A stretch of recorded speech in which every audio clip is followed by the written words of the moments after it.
ತುಂಬಾ ಶಕ್ತಿಶಾಲಿ ಆತ್ಮ. ಇದು ಸುಲಭವಾಗಿ ನಮ್ ವಶಕ್ಕೆ ಬರೋದಿಲ್ಲ. ಅಮ್ಮ ಅಮ್ಮ ಟೀನಾ ತಪ್ಪು ಹೇಳ್ತಿರ್ಬೋದು, ಆದ್ರೆ ಈ ಮಾತೆ ಇವ್ರಿಗಂತೂ ಬುದ್ಧಿ ಇದೆ ಅಲ್ವಮ್ಮ? ಏನ್ ಹೇಳ್ತೀರಾ ನೀವು? ಸಾಕಿ ಬೆಳೆಸಿ ದೊಡ್ಡೋಳ್ ಮಾಡಿದೀನಿ ಅವಳನ್ನ. ಅವಳ ಕಣನೂ ನನಗ್ ಗೊತ್ತು. ಇದು ನಮ್ ವೈನಿಧಿ ಅಲ್ಲ, ಇದ್ಯಾರೋ ಬೇರೆನೆ. ಅಯ್ಯೋ ಇಲ್ಲ ಇಲ್ಲ ಇಲ್ಲ, ನೋಡಿ ನಾನಂತೂ ಒಪ್ಪೋದಿಲ್ಲ ನನ್ನ ವೈನಿಧಿ ಹೊಟ್ಟೋಗಿದ್ದಾಳೆ ಅಂತ. ಆದ್ರೆ ನನ್ಗನ್ಸ್ತಿದೆ ಏನೋ ಆಗಿದೆ ಅಂತ. ಯಾವ್ದೋ ಕೆಟ್ಟ ಆತ್ಮ ನನ್ನ ಸೊಸೆ ವೈನಿಧಿನ ಆವರಿಸ್ಕೊಂಡ್ಬಿಟ್ಟಿದೆ. ನನ್ಗಂತೂ ಈಗ ಆ ಕೆಟ್ಟ ಆತ್ಮನ ವೈನಿಧಿಯಿಂದ ತೆಗೆದು ಬಿಸಾಕ್ಬೇಕು ಅಷ್ಟೇ. ಅದಕ್ಕೋಸ್ಕರ ಈ ಹುಡುಗಿನ ನಾವು ನಮ್ ಜೊತೆ ನಮ್ಮ ಆಶ್ರಮಕ್ಕೆ ಖಂಡಿತವಾಗಿ ಕರ್ಕೊಂಡು ಹೋಗ್ಬೇಕು. ಆದ್ರೆ ನನ್ನೊಬ್ಳಿಂದ ಈ ಹುಡುಗಿನ ವಶಕ್ಕೆ ತಗೊಳಕ್ಕಾಗಲ್ಲ. ನಮ್ ಗುರುನೇ ಈ ದುಷ್ಟ ಆತ್ಮನ ಅವ್ರ ವಶಕ್ಕೆ ತಗೊಳಕ್ ಸಾಧ್ಯ. ನಾನು ನಮ್ಮ ಗುರುಗಳನ್ನ ಕರ್ಕೊಂಡ್ ಬರ್ಬೇಕು. ಕರ್ಕೊಂಡ್ ಬರ್ಬೇಕು ಅಂತಂದ್ರೆ ಯಾವಾಗ? ಅಷ್ಟಲ್ಲ ಅವಳು ನನ್ ಪ್ರಾಣ ತೆಗಿತಾಳ್ ತಾಯಿ.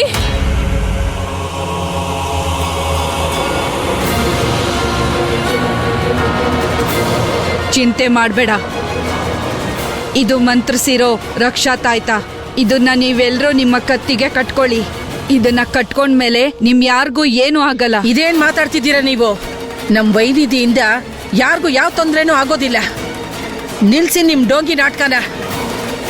ಅಯ್ಯೋ ಅಮ್ಮ, ನೀವ್ ಯಾಕೆ ಅರ್ಥ ಮಾಡ್ಕೋತಾ ಇಲ್ಲ? ಅಲ್ಲ, ರಕ್ಷಾ ಸೂತ್ರ ಕಟ್ಕೊಳ್ಳೋದ್ರಿಂದ ಏನ್ ಸಮಸ್ಯೆ?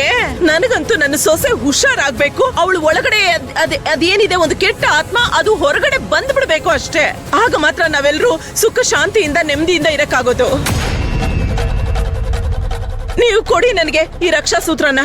ಆದ್ರೆ ಇದಕ್ಕೆ ತುಂಬಾ ಖರ್ಚಾಗುತ್ತೆ. ಅಯ್ಯೋ ಕೊಡ್ತೀವಿ ನಾವು, ಚಿಂತೆ ಮಾಡೋ ಅಗತ್ಯನೇ ಇಲ್ಲ ಅಮ್ಮ ಸೊಸೆ ಮುದ್ದು.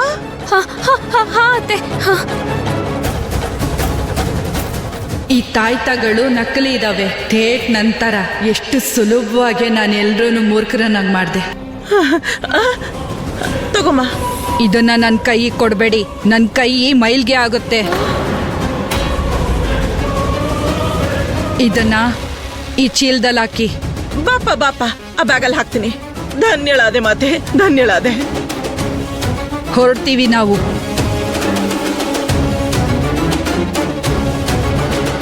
ನೀನಂತೂ ಅರ್ಥನೇ ಮಾಡ್ಕೊಳ್ಳೋದ. ನನಗ್ ಗೊತ್ತಿದೆ ನೀನ್ ನನಗೆ ಸಹಾಯ ಮಾಡಕ್ ಬಂದಿದ್ಯಾ ಅಂತ. ಆದ್ರೆ ನನ್ನಿಂದಾಗಿ ಆ ಮಾಟಗತಿ ನಿನಗೆ ಏನ್ ಮಾಡ್ತಿದ್ಲು ಅಂತ, ಅದಕ್ಕೆ ನಾನು ಕರ್ಕೊಂಡ್ ಬಂದಿದ್ದು. ಇವಾಗ ಏನ್ ಮಾಡೋದು ಅಕ್ಕ? ಕಲಿಯುಗದ ಮನುಷ್ಯನಲ್ಲಿ ವಿವೇಕ ಸ್ವಲ್ಪ ಕಮ್ಮಿನೇ ಇರುತ್ತೆ. ಸಾಕು ಪುಟಾಣಿ, ನಿನ್ ಈ ಮಾತುಗಳಿಂದಾಗಿ ನಿನ್ ಮಾತ್ ಮೇಲೆ ಯಾರು ನಂಬಿಕೆ ಇಡ್ತಾ ಇಲ್ಲ. ನೇರವಾಗಿ ಒಳಗಡೆ ಅಕ್ಕನ ಮೇಲೆ ನಂಬಿಕೆ ಇದೆ ಅಂತ ಹೇಳ್ಬೇಕಿತ್ತಲ್ವಾ? ಇಷ್ಟೆಲ್ಲ ಹೇಳೋ ಅವಶ್ಯಕತೆ ಏನಿತ್ತು? ಕನ್ಫ್ಯೂಸ್ ಮಾಡ್ಬಿಟ್ಟೆ ಎಲ್ರಿಗೂ. ಆದ್ರೆ ನಾನ್ ಸತ್ಯ ಹೇಳ್ತಿದ್ದೀನಿ ಅಕ್ಕ. ನಾನೇ ಅಮ್ಮನಿಗೆ ಹೇಳಿ ನಿಮ್ಮನ್ನ ಸ್ವರ್ಗ ಲೋಕ ಕರ್ಸ್ಕೊಂಡಿದ್ದು. ಸಾಕ್ ಮಾಡು ಪುಟಾಣಿ, ಸಾಕು. ನನಗ್ ಗೊತ್ತಿದೆ ಮಕ್ಳಿಗೆ ಕತೆ ಕಟ್ಟೋ ಅಭ್ಯಾಸ ಇರುತ್ತೆ ಅಂತ. ಅದ್ರ ಸ್ವಲ್ಪ ಜಾಸ್ತಿ ಆಗ್ತಾ ಇದೆ. ಈಗ ನಿನ್ ಮನೆಗ್ ವಾಪಸ್ ಹೋಗು, ನಾವ್ ಆಮೇಲೆ ಮಾತಾಡೋಣ ಆಯ್ತಾ? ಇಲ್ಲಿ ವಾತಾವರಣ ಬೇರೆ ಸರಿ ಇಲ್ಲ. ಸರಿ ಆಯ್ತು.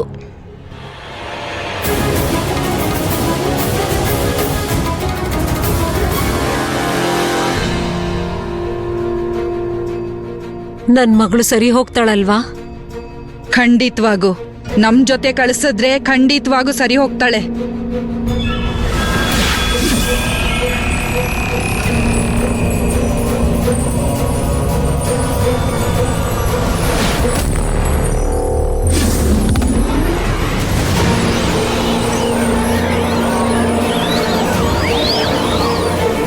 ನೋಡ್ದ ಹೇಗೆ ಆ ದುಷ್ಟ ಆತ್ಮ ತನ್ನ ಶಕ್ತಿಯನ್ನ ತೋರಿಸ್ತಾ ಇದೆ.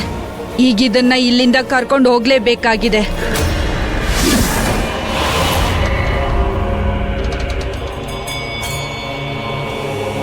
ಇದು ತನ್ನ ಕೋಪದ ಆವೇಶದಿಂದ ಏನಾದ್ರೂ ಮಾಡ್ಬಿಟ್ರೆ?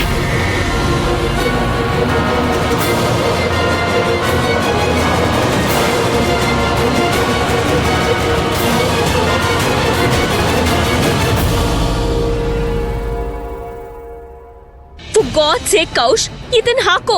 ಇದು ನಿನ್ ಒಳ್ಳೇದಕ್ಕೋಸ್ಕರನೇ. ನಾನು ಹೇಳದ್ನಲ್ಲ ನಾನು ಹಾಕೊಳ್ಳಲ್ಲ ಅಂತ.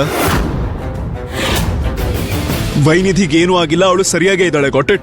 ನಿನ್ ಕಣ್ಣೆದುರಿಗೆ ನನ್ ಕೈ ಹಿಡಿದಾಗ ಕರೆಂಟ್ ಶಾಕ್ ಹೊಡಿತು, ಅದು ನೋಡಿ ಹೀಗೆ ಹೇಳ್ತೀಯಾ? ಒಂದ್ ವೇಳೆ ನೀನ್ ಹೇಳದ್ ನಿಜಾನೇ ಆಗಿದ್ರೆ ಅವಳು ನನ್ ಕೈಯೂ ಹಿಡ್ಕೊಂಡಿದ್ಲು, ನನಗೂ ಕರೆಂಟ್ ಹೊಡಿಬೇಕಿತ್ತು. ಆದ್ರೆ ಆತರ ಏನೂ ಆಗಿಲ್ವಲ್ಲ. ಯಾಕಂದ್ರೆ ನೀನು ವೈನಿಧಿಗೆ ತುಂಬಾ ಕ್ಲೋಸ್ ಅಲ್ವಾ?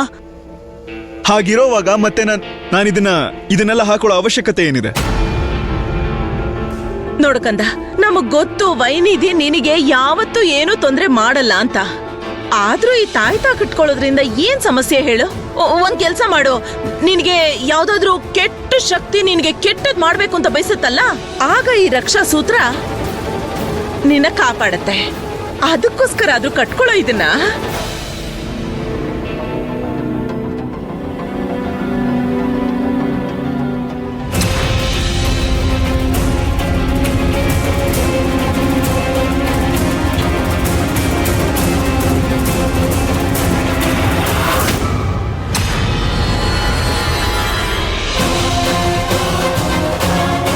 ವೈನಿಧಿಗೆ ಏನೂ ಆಗಿಲ್ಲ, ಅವಳು ಸರಿಯಾಗಿದ್ದಾಳೆ ಅಮ್ಮ. ಅವಳು ನನ್ನ ವೈನಿಧಿ, ಯಾವುದೋ ಪ್ರೇತಾತ್ಮ ಅಲ್ಲ.